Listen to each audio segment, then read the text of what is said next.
I find that all of you are students of higher education.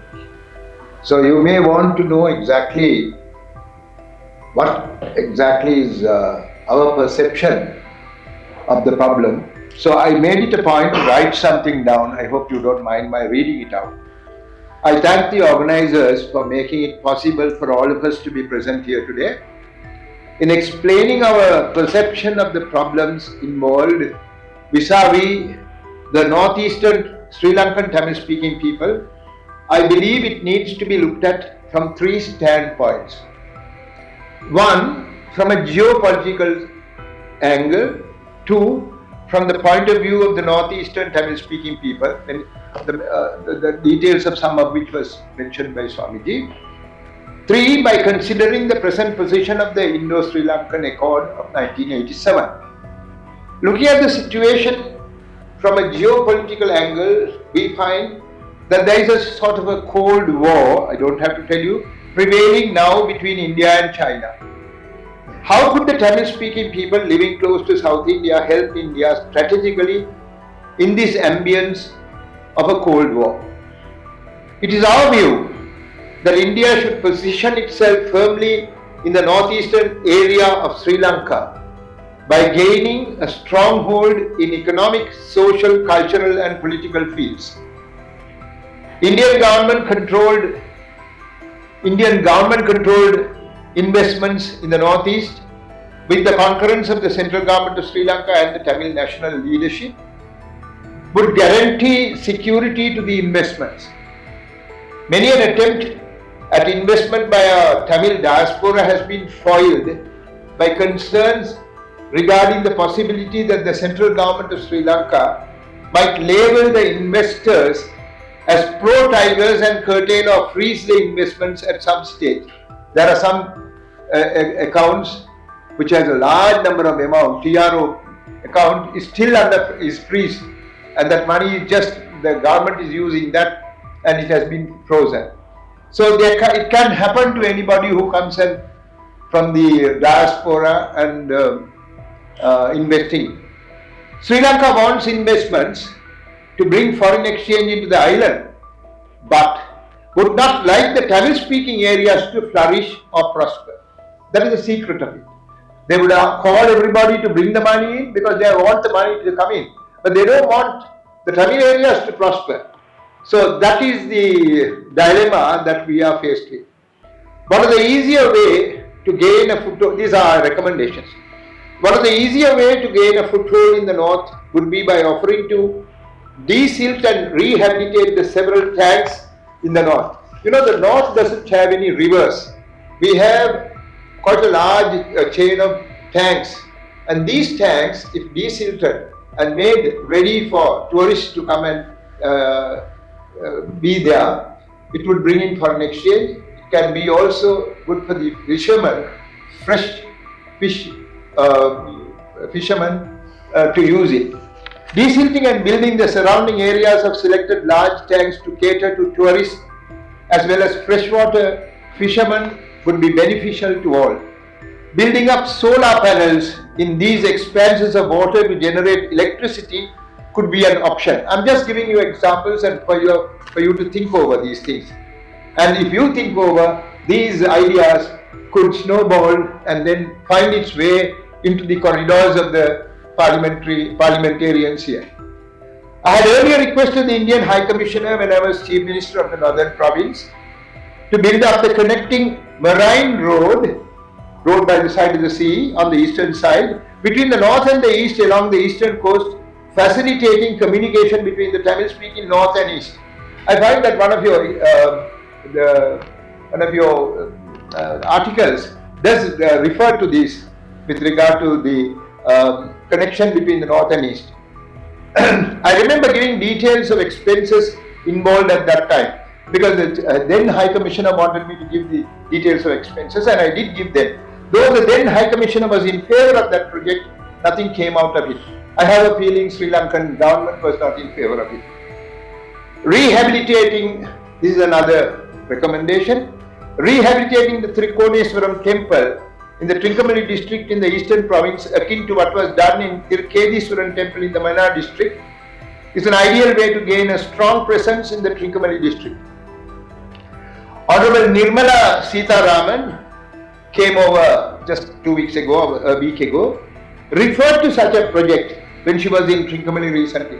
So we called upon her to ask the Indian government to take upon themselves this task of rebuilding the Tirukoneswaran temple, of which I am going to tell you a few more information. There are 3 layers in the Tirukoneswaran temple. The present site, an intermediary site below the present site, and the original site at the bottom of the sea under the intermediate site.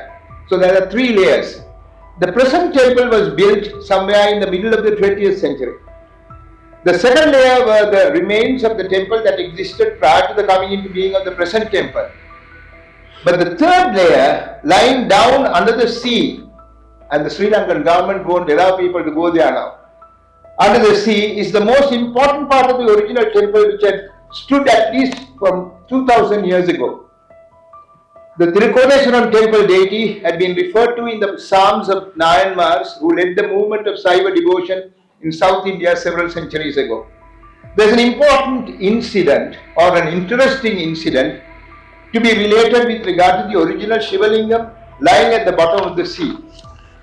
There was a man about town, a jet set person, the person who runs around in modern cars with girls on either side, jet set person by name Mike Wilson in Colombo in the 1950s, who was the producer of the box office film called Run Muthuduva in Technicolor. I think it was the first Technicolor film in Sri Lanka during that time. He, together with his 2 friends, John Plus and Arthur C. Clarke, you would have heard of the name Arthur C. Clarke, went diving in the sea of the Koneswaran temple in Trincomalee sometime around early 1960s. Mike Wilson had gone the furthest under sea and seen the original lingam and had felt something inexplicable. He came out of the water a changed man and very soon ended up as a Hindu swami, a disciple of Yoga Swami of Jaffana. The transformation of the jet-set happy-go-lucky Colombo resident was phenomenal. Now this is the truth, you could check up on this. India must reinstall the original lingam in a new rehabilitated Tirukoneswaran temple. It is not out of place to state that Mount Kailash in the Himalayas, Chidambaram temple in Tamil Nadu, and Tirukoneswaran temple in Trincomalee are in a straight line longitudinally. All 3 temples are ancient Shiva temples. Greater collaboration in the fields of Tamil language and literature, Hindu religion and Indian culture, as stated by Swamiji, between northeastern Sri Lanka and Tamil Nadu in India, would bring India closer to the northeastern Tamil-speaking people. These are recommendations for closer collaboration between India and northeastern Tamil-speaking people, which could reduce considerably the influence China has gained slowly but steadily in the Tamil-speaking areas. Minister Douglas Devananda, one of the present ministers, has already signed recently an agreement with China for a project to be undertaken in the northern province of Sri Lanka. Whatever his perceptions are, the Tamils of the northeast have been consistently against the intrusion of China, Pakistan or any other inimical forces against India. But the Sinhala ethnocritic Sri Lanka has time and again showed itself as anti-India in the past several decades with a multitude of examples, and I don't have to go into examples, many of you would know. Coming on to the problems of the Tamil-speaking people in the northeast of Sri Lanka, firstly, we are not recognized by Sri Lanka government as a nation, though we have clear area of the residence from time immemorial, a language of our own and religions of our own different from that of the Sinhalese. This recognition is very important. The Tamil language had been spoken for over 3,000 years in Sri Lanka according to evidence unearthed recently, while the Sinhala language came into existence only around 1,400 years ago. Their first grammar book, Siddharth Sangarava, was only written in the 13th century AD, just about 700 years ago. The DNA tests have confirmed that the Sinhalese and the Tamils belong to the same category of humanity. There was some reference to the north and east being traditional living areas of the Tamils in the Indo-Lanka Accord of 1987. This must be recognized by the powers that be both in India and Sri Lanka. Unless we Tamils are recognized as a nation, the next step leading to confederation would be difficult. Confederation could be the only permanent solution to our ethnic problem. At the moment, not recognizing our right to self-determination, our lands are being grabbed both by government departments as well as the others from outside north and east, as stated by Swamiji. Grazing grounds are colonized by outsiders. Resources are expropriated by outsiders. The occupational military is engaging in restaurant businesses, tourism, cultivation and so on. They cultivate our people's lands and take the benefit or the income from them, and depriving the locals of their means of livelihood. Buddhist places of worship are being built forcibly in areas where there are no Buddhists. Though Hindus are not opposed to Buddhist philosophy and principles, the Sinhalese are using Buddhism as a weapon of aggression. This cannot be condoned. Hence, the recommendations, hence we feel a closer collaboration between India and northeastern Tamil-speaking people is an urgent need. And one of the things that I find is the northern part of India is hardly aware of what is taking place in Sri Lanka. I had occasion to speak to the Bar Association in Ahmedabad some time ago, I think under the chairmanship of a very senior lawyer, Mr. Soni, if I remember his name right.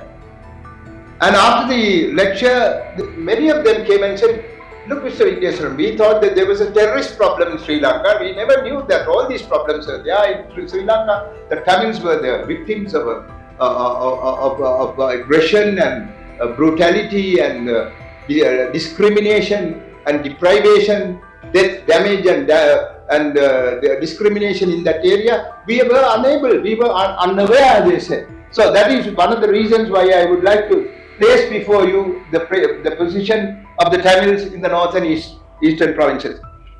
The recommendations earlier enumerated are therefore relevant to alleviate the present negative plight faced by the northeastern Tamil-speaking people. Lastly, let me refer to the Indo-Sri Lankan Accord of 1987.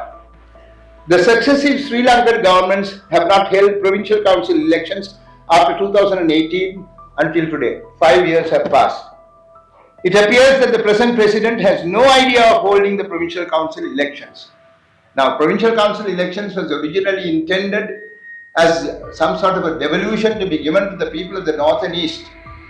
But then Mr. Jayarjavardhana, who was the president, did not want to show that he was giving anything to the Tamils, and he made provincial council system to be applicable to the entirety of Sri Lanka.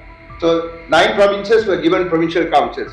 It is a white elephant as far as the 7 provinces in the south are concerned, but as far as we are concerned, it is recognition of the Tamils as indigenous people of the north and east, and that is being deprived now by not having the provincial council elections for the last 5 years. It appears that the present president has no idea of holding provincial council elections. I showed this and proved this in Parliament just last week by saying that he is referring to money to be given to the northern province, and then he says it will be looked after and spent by the DCC, district. What is DCC? District Coordinating Committee. Why should the District Coordinating Committee do this? It should be the Provincial Council which should do that.